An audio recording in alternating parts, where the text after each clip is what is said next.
Jagrative, Jaya Masters. So it's Father's Day. And on Father's Day, you can think about your father. That's a nice thing to do. I want to talk about the Father, the archetype. The Father's love is expressed, should be, through wisdom. This is your child. They're going to go out into the world. Of course you love them, but they could use some information. It's a tough place out there. Okay? How about a little teachings, little guidance? So that's why we started the Father's Day time with chanting to the Master, to the Guru. Imagine if you had that wisdom for your father. That's why I like to talk about Father's Day. Fully enlightened being, totally done, been through it all, seen it all, done it all, and found their way out. There's a child, through the various stages of their life, what would you teach them? People ask me all the time, you teach, but how do I teach my child? And we always answer the same thing. By becoming great, your child becomes great. There's no intellectual thing, all these courses and things and books. It's all about you.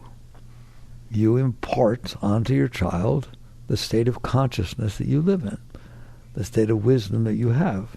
If you don't have it, you ain't giving it to them. Like Ram Dass once said, you can only get as high as your psychiatrist. Well, it's the same thing with your parents. You can only get as clear as your parents. And we're normal people. The parents aren't always so clear. So I like to spend a moment and say, on the Father's Day talk, what if your father was the highest of the high, the greatest of the great? What should be taught? What can be taught onto a child?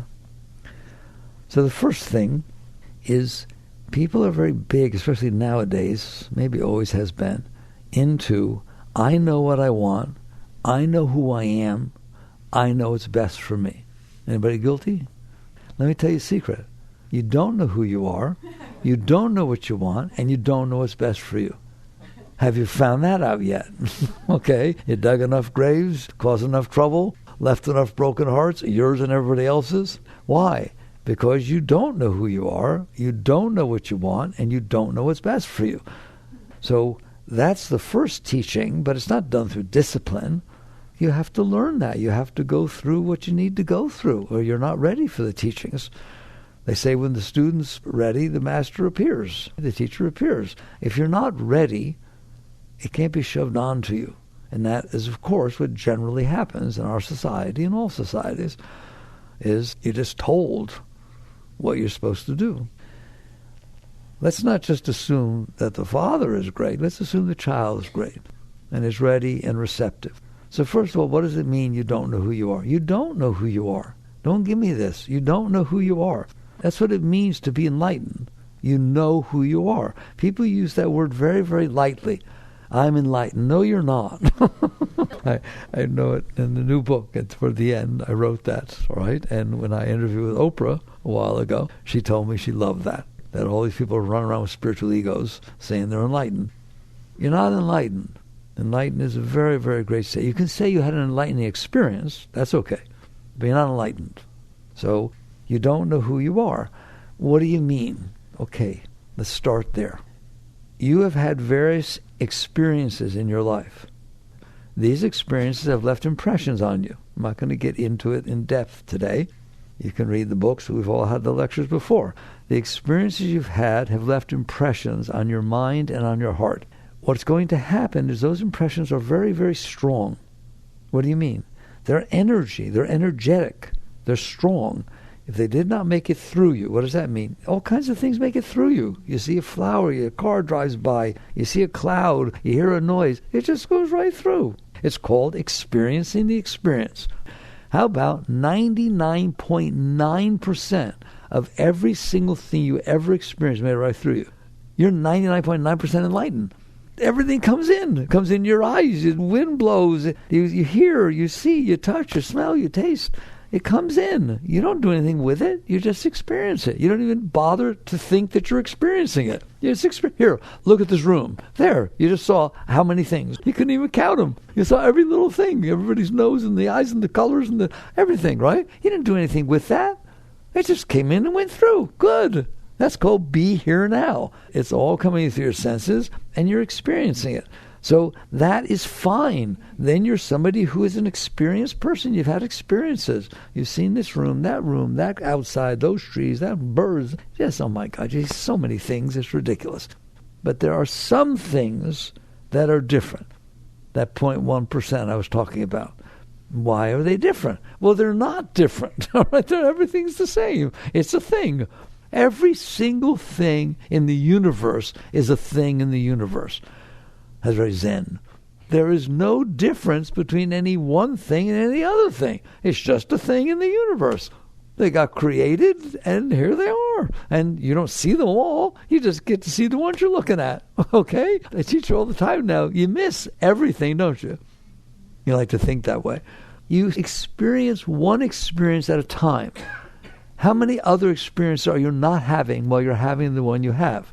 700 billion zillion. All over the entire universe, there's things going on. You're only experiencing the one that's in front of you.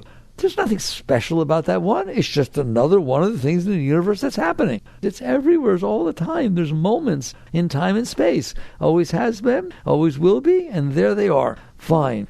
If they come in and they pass through, you are enlightened. If every single thing in the entire universe just comes in and passes right through you, you're in a very, very high state. But that's not what happens. What happens is some things that end up in front of you don't make it through. Why? Because you resist them. And that's the truth. That's the only reason they'll make it through. They're all the same. But you, inside, resist an event. Somebody said something, you get scared, whatever it is. Something happens, and you don't just let it go through, do you? Have I got the wrong crowd? Do you ever resist anything?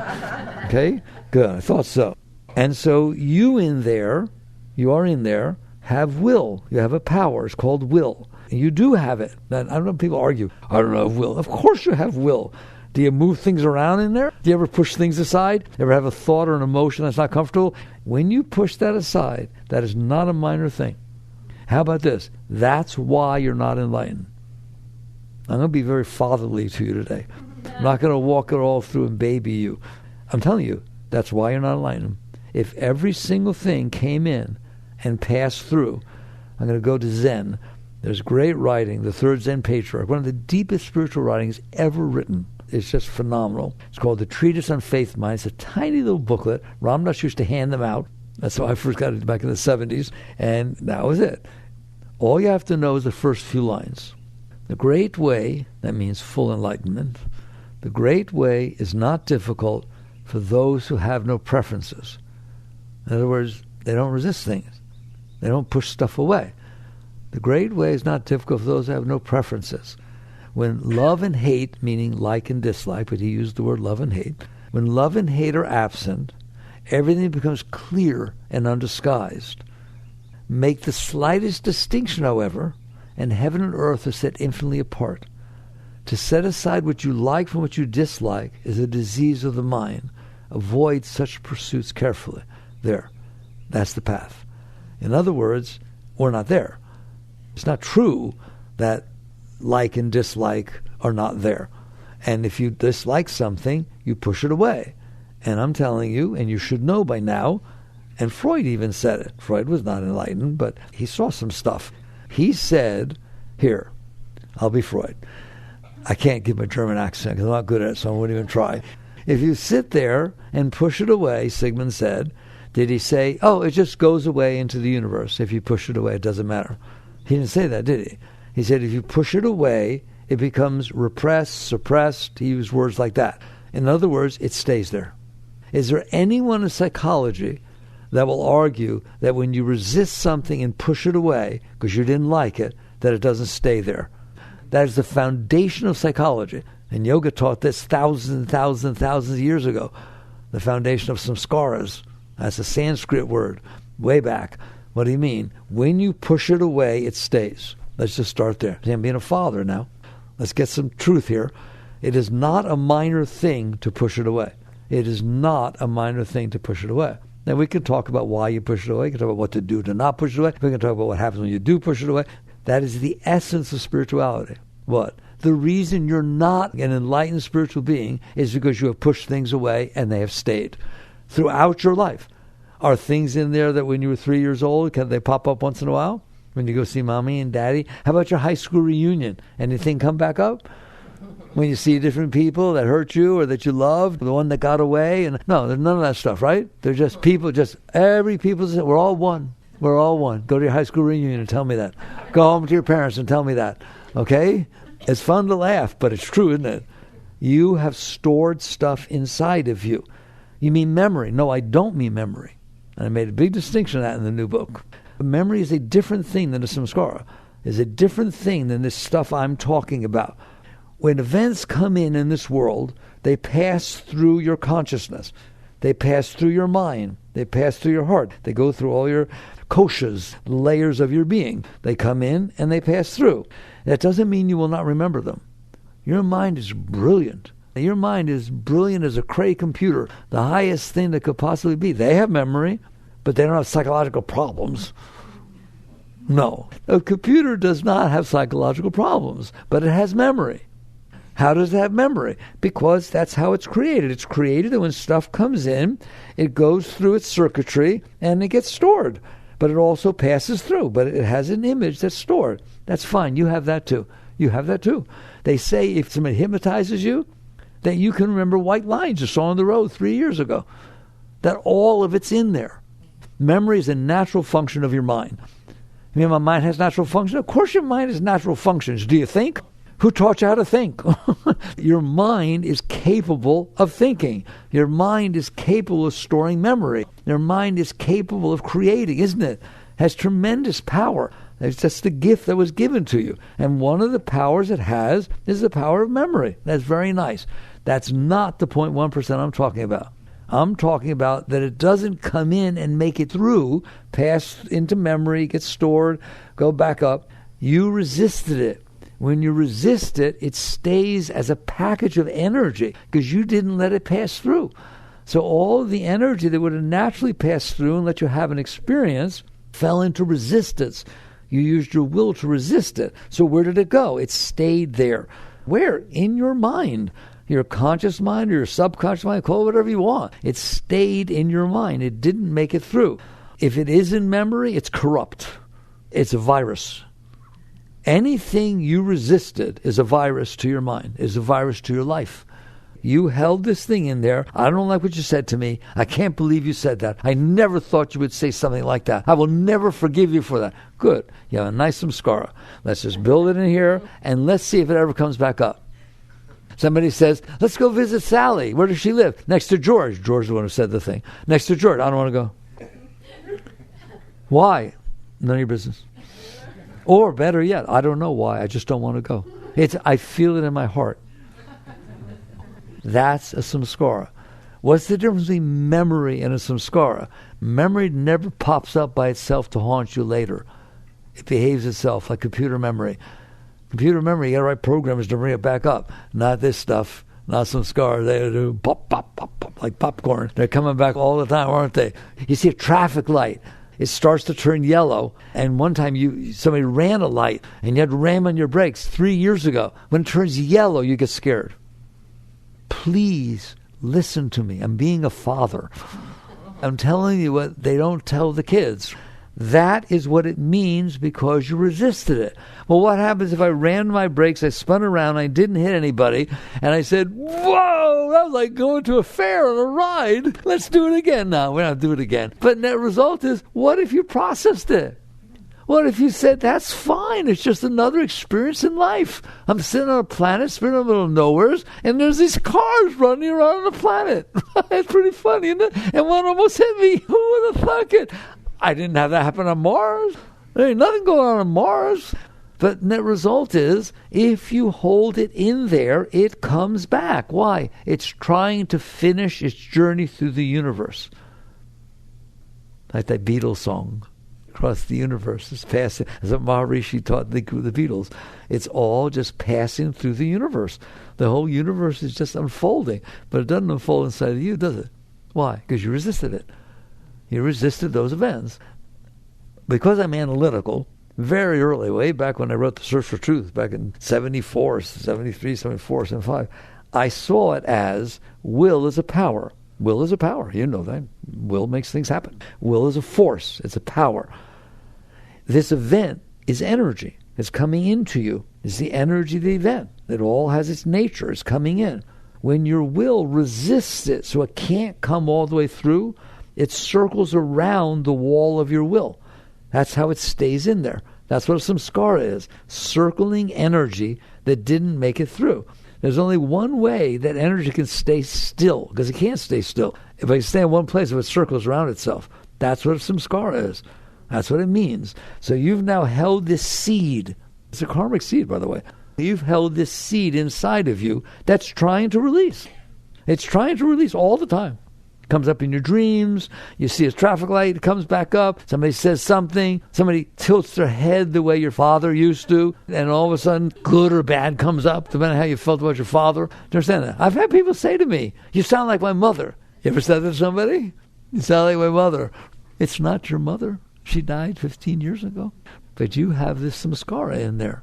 And then what happens is events hit it because it's trying to release. It's always trying to release. Understand that. It does not want to stay in there. Energy wants to release. That's why it keeps coming back up. And that's why it ties to everything. Anything can make it come back up. It associates. It wants out, all right? But you won't let it, will you? What happens if somebody hurts you and then all of a sudden something reminds you of it? You let it go. You say, oh, good, come on up. Come on up. I want to free you. I want to be free. No, you do not. You push it right back down. You don't want to experience that. You didn't want to experience when it happened. You don't want to experience it now. Fair enough? Okay. This is really the essence of what fathers were supposed to teach us. So you decide. When you hold that stuff in there, it stays. And that's what this impression is there. How many you got? Shh. Don't even think about it. You got tons of them. You get them every day. Every day you put new ones in. So basically you've stored all this stuff in there. I said the whole thing we're talking about is you don't know who you are. That was first. You don't know who you are. You don't know what you want.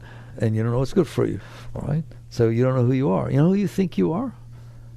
If you don't do spiritual work on yourself, you think you are those stored things. What do you mean? I'm the one who doesn't like Sally. I'm the one who had almost an accident with a thing. It really was terrible. I'm the one, my mother died when I was really young. It was very hard for me to go through. My parents got divorced. That's who I am. I'm the person whose parents got divorced when I was 6 years old. I'm the person that's in love with so-and-so, but he doesn't like me. That's who you are, is it? No, it's not who you are. Those are the impressions that are left inside of you. You're just basically putting together these impressions and building a you. It's called a self-concept. That's what psychology calls it, a self-concept. A concept is not real, it's a concept. So this is something you developed in your mind about yourself based upon this stuff that you stored, and that's the truth. And then what happens, the consciousness, you, the consciousness, gets drawn into that. Why? Because it's powerful. It has power. It pulls you. Let's say something happened that really, really bothers you, and it comes back up. Is it easy to stay separate from it, or do you get sucked into it? Somebody was talking to me about emotions the other day. What should I do with my emotions? Should I get into, aren't we supposed to experience and express our emotions and so on? Well, the highest thing you can do with your emotions is understand they're caused by your samskaras. There's nothing holy about your emotions. Now I'm really being a father. There's nothing holy about your emotions. They're leftover stuff because your Shakti, your energy flow, spirit flow, can't flow freely inside of you because it's hitting this stuff. And when it hits the stuff, it shoots out as all these emotions. Fear, anxiety, desire, need, all that. You don't feel that when the energy's free. When the energy's free to flow inside of you, you don't have all that stuff inside of you, those rocks inside the water, then there aren't eddies and rapids and sprays and currents. There's just a beautiful flow. That is okay, I cheated. You don't know who you are. Now you know who you are. That's who you are. You're a very great being, and there's this tremendous energy flow. Can't even talk about it. Shakti, chi, spirit, call it whatever you want, that is flowing inside of you all the time and will take you to the highest state if you don't block it. That is what's happening. That flow is blocked because of the stuff you stored in there. Now that's a deep thing for a father never told us, nor did our teachers, nor did anybody. That's not a game to store that stuff in there. Not only does it cause psychological problems, it keeps you from God. It keeps you from your natural spiritual state of a great being filled with light and joy and love. Not because somebody else gave you love. That's child's play. You're filled with it. You can give it to somebody else. That's nice. But you don't need it. And no one will tell you that. Go find someone who makes you feel love. Oh my God. Well, why? You are love. You're filled with love. Love is your natural state. It flows inside of you every single moment. Well, I don't feel that. Why don't I feel that? Because you have these blockages inside of you. Because you push that stuff down and now you're carrying it on inside of you. How could you expect to feel the natural flow inside of you? So what happens is that stuff is so powerful that your consciousness gets drawn down to it every time it gets touched. Every time you think of something, just bam, you're pulled down to that. And now you define yourself as your blockages. I'm the one that this happened to, I'm the one that did that, I'm the one that blah, blah. And you just build a self-concept. And then your consciousness gets married to that, and then you go out in your life and you say what you need. I need that which offsets where I'm blocked. I want to be a great athlete. Why? Because when I was young, I watched this thing and these people were so popular, or because they made a lot of money. I had these impressions made on me. So now I'm drawn into that field, that thing. Every single thing you're going out for is because you have blocked something with your Mcars, with your blockages, and now you're trying to compensate for that by getting something outside that helps you feel better inside. No one will talk to you this way. Go find your passion. Go out there and get it. Yoga doesn't say that. Yoga says, why don't you have passion about everything? Why is there a difference? You're sitting on a planet, it's been in the middle of nowhere for a few years. It's the most awesome planet that oh my God, there's nothing else even close. We haven't seen anything, right? And it's all here, and there's all these interactions and all these things to do. You should be like a kid on Christmas. Every single morning you wake up, whoa, what's going to happen today? I can't wait to see. I wonder what it'll be. And then at night, wow, that was fun. And it doesn't make any difference what happened. That's what it means to be open. What does open mean? You don't have these blockages inside of you. And so all of this energy flows freely inside of you. That's when you know who you are. You are that energy. You're a being of spirit. You're a being of Shakti. It's the spirit, this flow inside of you is gorgeous. There is no need. I'm not saying, your body needs food, clothing, and shelter. I'm not talking about that. I'm talking about psychological needs. There is no need. You're whole and complete within yourself. It is because you're blocked. And so now what you're trying to do is you're not comfortable. These blockages are keeping the energy from flowing. So you try to find things that will help it flow. Fine. Yes, you're going to do that. No one's taking that away from you. There's no such thing as renunciation. Don't even listen to the word. Renunciation is not a spiritual concept. Purification is a spiritual concept, but not renunciation. Renunciation is, I have these needs because I'm blocked, but I won't touch anything. Okay, how you doing? Not so good. But when I die, I'll go to heaven. No. That's not what yoga teaches, okay? Basically, you're blocked and you're not comfortable. Because of blocks, you have needs. You have things that you think will make you feel more comfortable. Just understand what I'm telling you. When it's said and done, it's not that you're not comfortable, but you're not doing anything about it. You are comfortable. You are beyond comfortable. Nirvana, the nice words, okay? Christ called it heaven. Unfortunately, we make heaven a little place you can go and hang out. Heaven's way above that. It's merger. It's oneness with God, where Christ was. My Father and I are one. And nirvana, Buddha's nirvana. Yogananda said, there is a river of joy flowing inside of you. Go there, get in, and drown. That's where a master goes. And you're just living in ecstasy. You are that. That is your natural state. Anything you are reaching shy of that is because you weren't taught the truth. You don't need anything. But that does not mean that right now, given the state of your blockages, you're going to struggle to find things outside, people, places, things, jobs, cars, houses. You're going to struggle to do that to try and make yourself feel better. But I'm begging you, what the Father truly teaches you is, why don't you ask why you don't feel good? Instead of asking, what can I do to make myself feel better? What's wrong in there? I just told you. That is the only thing that's wrong in there with any one of you, is that you stored these blockages and they are blocking your energy flow. If you remove them, even one of them, any one you remove, and we'll talk about that in a moment, you're doing better. You'll find you're doing better. So basically, that becomes the question of the teachings. I feel that you have the right to hear the highest teachings. You have the right to hear what you're capable of, which doesn't mean that right now you're not dealing with stuff. You got to deal with stuff. Believe me, if I told you not to deal with stuff, then you'll deal with the fact that I told you not to deal with stuff. Because you have stuff. You have stuff. You have things that hurt you, things that did different things, impressions that you didn't know how to deal with. If you had dealt with them in the beginning, which from now on, I'm begging you, at least now, don't take any more on. What does that mean? It's called neutralizing. I can't imagine living life not having learned to do that. To do what? You have seen how hard those samskaras are to get out. Those impressions that get left in there really cause a lot of trouble. They run your life. They let you decide what you want and what you don't want and who you like and why you get married and why you get divorced. Every single thing is run by those things. Otherwise, you're in so much ecstasy, you wouldn't bother. We're just doing wonderful, and it will unfold naturally from then on. But you can't. So therefore, you're going to struggle. You're going to struggle to do things. But isn't it nice that you know that that's not your natural state? Everyone else will tell you it's your natural state, right? There's a natural life that you can find. It's about this narrow. It's so tiny. You have to live in the right place with the right person, with the right children that did the right thing, that got A's. Every single thing is well defined, isn't it? And if it's not like that, how you doing? Well, I was doing okay till I got a phone call. That's all it takes, isn't it? You want to live like that? Isn't it nice to know there's another way of life? If you clean out these blockages, you will not talk like that. You will say, life is beautiful, I'm beautiful, you're beautiful. It's just unbelievable. But you just had a problem. Yeah, it's fun. I like problems. Yoga Shakti, the great saint, sat here once early in the 70s. I didn't know what she was talking about, but now I do.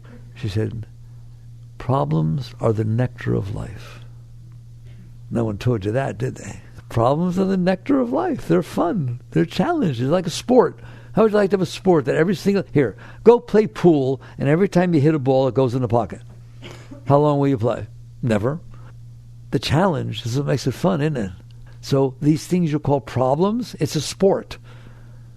That's what makes the sport fun. You get to deal with this stuff, period. So you just get to a point where you understand that I got it wrong. I'm so messed up inside that all I can do is try to survive. Try to find someone to make it better for me. Try to find a job. Try to find the money. Try to find travel. Try to have a vacation. Try to find something that will make me feel better. Instead of asking, why don't I feel good? Because I just explained it to you. You don't feel good because you stored all this stuff in there. Therefore, the solution is to get the stuff out. But that does not mean you're not going to live your life. That does not mean that things are not going to unfold and you're going to have attractions and repulsions and so on. But I started to tell you, from this day forward, will you please understand how serious these samskaras are? That act of resistance is a major thing. So maybe we should at least learn from now on not to do it. And then we can worry about which ones we already did. What does that mean? Can you go through your day and not resist? Can you go through your day welcoming it? Just for a day, see if you can go through without resistance. Here it comes, and you start to feel your resistance. Just relax. Neutralize it. Well, what happens if something bad happens? Find something good about it. But what if it's really bad? Call it a good challenge. Now you're playing basketball against Michael Jordan. Who wouldn't want to play basketball against Michael Jordan? Even he wants to. It's fun. It's at least fun to be challenged to the peak of your being. That's what life is doing. Say thank you. I don't know. Figure it out. You figure it out for yourself. Your mind will say, no, this is not good. I don't. Okay, fine. Don't do it. Have another samskara. Do you hear me? That's your choice. Either you store it in there as yet another, or you decide, I don't know how to get rid of the ones I have right now, but I ain't storing any more. God, I never really challenged you like this. That's not that hard. It's raining. It's raining. Why does it have to rain? I have to go out and deliver this thing, and I have to do it at the time, and it's pouring rain. Why do I have to pour when I have to do it? What are you doing? You're just creating another melodrama inside yourself. Just sit there and say, I love the rain and I love getting wet. Do that. I dare you. Store it positive. Turn it into something positive. Turn it into something exciting. Turn it into something that you won't resist. You're the one who's resisting. No one else is in there. There's no one else in there. You're doing this to yourself. So just decide, do I want to have a nice life or not? Do I want to be happy? Do I want to feel love? Do I want to feel inspired? Do I want to feel passion about everything? Then I can't store more of these things that block my love, block my passion, and block my ability to enjoy life. I made it very clear to you. You're doing this. No one can store something inside of you. No matter how terrible it is, it comes and it goes. There's not a single thing you stored inside of you that's not over, except for the ones that have it right now. But in terms of all this history that you got going on, they're over. You left your mommy and daddy a long time ago. The first boyfriend who dumped you, that was high school, junior high. Give me a break. That's 40 years ago. Still in there, isn't it? Don't you wish you had learned what I'm telling you now before you went to junior high or high school or even elementary school? And you just realize, I don't want to store this stuff. You may want to. I don't want to. I'll tell you right now, I don't want to. I don't want to store this stuff. I already saw what it does. It ruins your life. It ruins your entire life. It dictates who you're allowed to be. In 5th grade, you were asked to give a talk on a subject you were supposed to study and you didn't. And the teacher made you get up there and make a fool of yourself. That was how they teach. You know, I don't teach this one, right? And you went up there and you got so embarrassed. It was such a terrible experience to you that you're now in college and you have to give a talk and you're scared to death. You know, it should be about when you have to give a talk in college.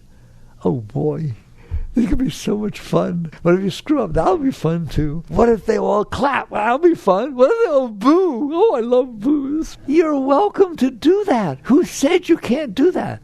Because nobody taught you that you're allowed to do that. You don't have to abide by their rules. You can have fun with everything. Be like that. And if you do that, you won't store it as a negative thing. Neutralize everything. Make everything a positive experience, and you won't have the tendency to resist it. Fair enough? Now, right now you're thinking, but oh, you don't know what trouble I've been through. We've all been through a lot of stuff. You have no idea how my first husband was, nor my second or third. The fourth wasn't as bad, right? But he died. No wonder you're having so much trouble with relationships. You stored all your past husbands or wives inside of you, negative, and now you're looking at everybody. Oh, he's not like that. He used to slurp his soup too. I guarantee you're going to do that. I always tell everybody, if you're going to get divorced, it costs a lot of money, it's a big problem, at least get divorced. Don't have them still inside going through the same arguments for years, and you will. If you leave it alone, it'll keep going on in there, and you'll start comparing it runs your life. Have you heard me? I'm trying to be very fatherly. It's a catch-up course on what fathers were supposed to tell you. If you store that stuff inside of you, it ruins your life. Your whole life will be about that stuff. Whether it's coming up or not, it doesn't matter. You'll see this tendency of being afraid of something or being desirous to get something to compensate. You hear me? Who wants to live that life? I don't want to live that life. That's ridiculous. So what you do is you start by neutralizing everything that happens today. And, today is always today. You start learning how to do it. But the main way to do it, as I hope I impressed upon you, you do want to do this. You don't want that stuff in there, and you sure as heck don't want to put more in there. It ruins your life. So basically, you start working with this process of neutralization. I'm not going to tell you how to do it. You figure it out. Just make it good. Make it positive. Find something good about it. Have you noticed that if you like something, you don't tend to resist it? You tend to cling to it, but we won't talk about that. You don't resist it if you like it. You don't push it down there. It's welcome inside of you, isn't it? You know what she said to me? Man, it was the nicest thing. It's like if you make it positive, it's able to pass through. It's able to come up. It doesn't create problems. So why would you want negativity stored inside of you? And don't tell me because the life is negative. We've been through that. Tim sent me a picture the other day of an email, and it had the sun. The sun was pretty big. The sun's really beautiful when you get up close, right? And it was Mercury transiting the sun. It was an actual photograph. Mercury was like 3 pixels big, and the sun was 4 feet, okay? You're not much bigger than Mercury. 3 times the diameter, fine, 6 pixels. That's all that's happening. You're spinning on a ball of dirt through empty outer space around a star. Why is that not a positive experience? I mean, that's kind of neat, isn't it? It's like, wow. And we have sent rovers all over the place. Asteroids, planets. We have never seen anything. Not an amoeba, not a protozoa, nothing. Nothing. And will you look around you? Trees, fish, thousands of types of fish and oceans and birds. Hello, how are you doing? Great. I won the lottery. You went way past the lottery. And all you do is find something wrong with it. How about you say, I'm not going to do that anymore? So you decide to work with yourself. You work with it. And I'm telling you, I would love for you to go through the day, and I don't care what happened. You go through the day, and when it's over, it's over. That's be here now. It came in. Look what happened. I love it. What do you love about it? What do you love about the fact that somebody embarrassed you in public and said this thing that wasn't even true and then ran away and everybody's looking at you? The whole New York's looking. They put it up on the Times Square thing, right? Naked. Whoa! And it wasn't your best angle either. Basically, fine. That's what happened. The fact that there is a Times Square. The fact that there's photo screens, big jumbo screens. Everything is amazing. It's amazing. It's awesome. It's unbelievable. And you're going to find out if you will let go, it will go. If you will let go, it will go. You've been through stuff. I have too. And it seems like the end of the world. It wasn't, was it? Look at me. It wasn't, was it? Okay. Understand that. It never is. Period. And you just say, fine. If it's going to go a year from now, why doesn't it go now? I don't want this stored inside of me. I can handle this. I told you that's the highest mantra you can use. I can handle this. I can handle this. I can handle this. Say that for every single thing that happened the whole day. I can handle this. And release it. You're going to find out you're better off at the end of that day than you would have been if you didn't. And then you're going to find out weeks and months and years, and all of a sudden you're lighter than you used to be. All right, well, what happens to the old stuff? What happens to the old stuff? Don't worry about it. What?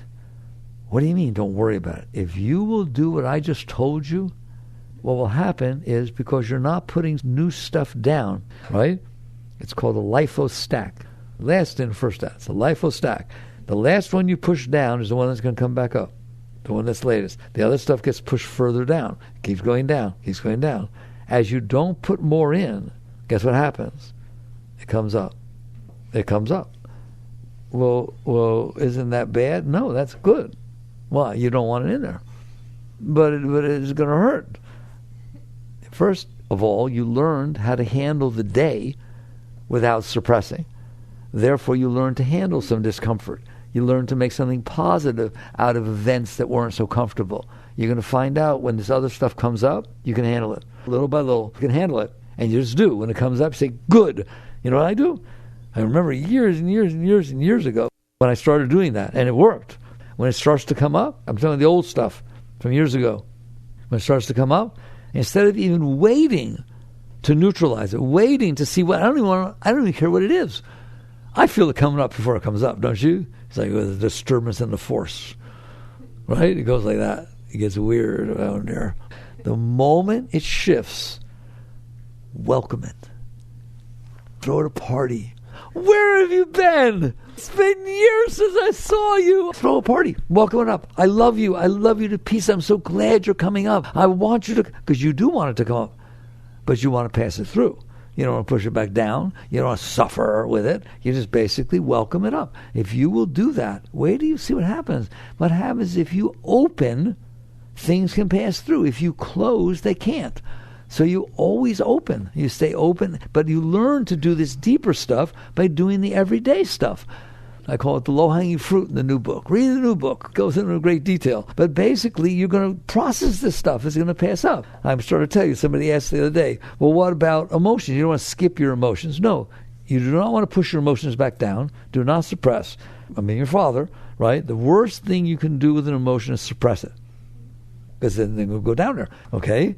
Well, what about if I start to lose it, I'm going to get angry and hit somebody? Suppress it. No, seriously. That's the worst thing you can do, is let it take over your life. I did 30 years of prison work in maximum security prison. They all didn't handle their emotions too well at some point. You don't want it determining your life, that there's emotion. I told you what an emotion is. The energy is hitting the blockages and shooting out. It's not holy. It's just a thing. It's a part of a process of having blocked stuff. A great being, the only emotion, true emotion they experience is not an emotion. They experience ecstasy. They experience the constant flow of energy up. Somebody once asked Ramakrishna, a great being, does a great enlightened being ever feel anger? He said, yes. It's like riding on water. Riding on water doesn't last too long, does it? Okay, there, who cares? It just comes up and goes right through. So that's what you feel instead of having human emotions, problems with emotions. You feel the energy. In the meantime, you're going to feel emotions. What do I do? If it's going to take over your life, you're going to do something terrible expressing it, you have to suppress it. You have to temporarily, I'm holding it down. I'm not going to say what I was about to say. It will hurt somebody, and I really don't mean it, but I'm just feeling it right at this moment, and that's not the highest thing to do. Okay? So I'm going to hold it, but then let it go. When you get out of that situation, realize that you push it down, welcome it up. Okay, come on up now. So basically, you don't suppress, don't leave it suppressed. Well, what do? They tell you, I don't know who the they is. It's the 60s, we had theys. All right? They tell you, get into your emotions. Make sure you feel your emotions. If what they mean is don't suppress your emotions, I agree completely. If what they mean is get into your emotion, just bury yourself in it, let it pull your consciousness into it and wallow in it and so on, you're just reinforcing it. It reinforces the emotion. It's easier to feel it again next time because you got used to dealing with that. Well, I don't understand. If I don't suppress it and I don't let it pull me into it, what do? You're going to find out that you are a centered being. That's why you meditate. That's why you do mantra. That's why you do work on yourself. I'm here. I'm not down there. And I experience the thoughts passing through my mind, and I experience the emotions coming up from my heart. How about you? All right? You don't push it down. You don't let it pull you into it. You let it pass by. You stay centered in your seat, and the emotion comes up, and it's difficult. It tends to pull you down, but you learn over time to relax, and then it comes up. So let it come up to you, not you go down to it. Not easy, is it? But that's your work. That's when you're able to stay centered and you cleanse. So basically, this is the process that takes place. Is you decide that what you want to do with your life, we'll go back to where we started. You don't know who you are. You don't know what you want. You don't know what's good for you. So because you don't know who you are, you think you are your blockages. I swear to God, you think you are your blockages. I'm somebody who needs this. I'm somebody who got hurt by that, and I want them to take care of this. I have all these wants and needs and fears. That's all your blockages. So now I'm defining myself as that. Therefore, what I want is blah, blah, blah, blah. That which I think will make me feel better. And that's how you define what you want. And you know it's good for you because you think that's good for you. The highest that's good for you is letting go of your blockages. Now, while you are letting go of your blockages, life will unfold around you, and you're going to look back and see that stuff happened. You got married, you had kids. Yes, it's going to happen anyways. It's not renunciation. Life is going to unfold around you, and you're not going to completely let go of it or whatever it is, and you're going to grow with it. Life can help you get rid of blockages. Life will bring things and show you. You're going to go through all kinds of stuff. What do? I told you. If you can sit in there, not only welcome your blockage to come up, welcome life to hit your blockages. Welcome, welcome, welcome, welcome. I am an open welcome mat. All right? Come on in, hit. You ever have somebody sit there and say, you want a piece of me? Right? Yeah, take it. I don't want it. And just keep letting go. Life will unfold. You will find that it unfolds much better than you could have done. But it doesn't mean you don't get married. It doesn't mean you don't have children. It doesn't mean you don't have a job. It doesn't mean you don't get money. It doesn't mean anything like that. There's no rules. It's just the rule is, are you using your experience here in life to get rid of your stuff? Or using your experience here in life to grab and take and manipulate to try to compensate for your stuff? So that's what a father would say to you. No, I'm not your father. I would like to be, because I would say that to you. Would the world be a better place if everyone was taught that from the beginning? If all it means is accepting and letting go and opening and then dealing with things from an open place, the whole world is in a much better place, isn't it? Well, you make sure you do that. There, that's your fatherly talk. Jai Gurudev.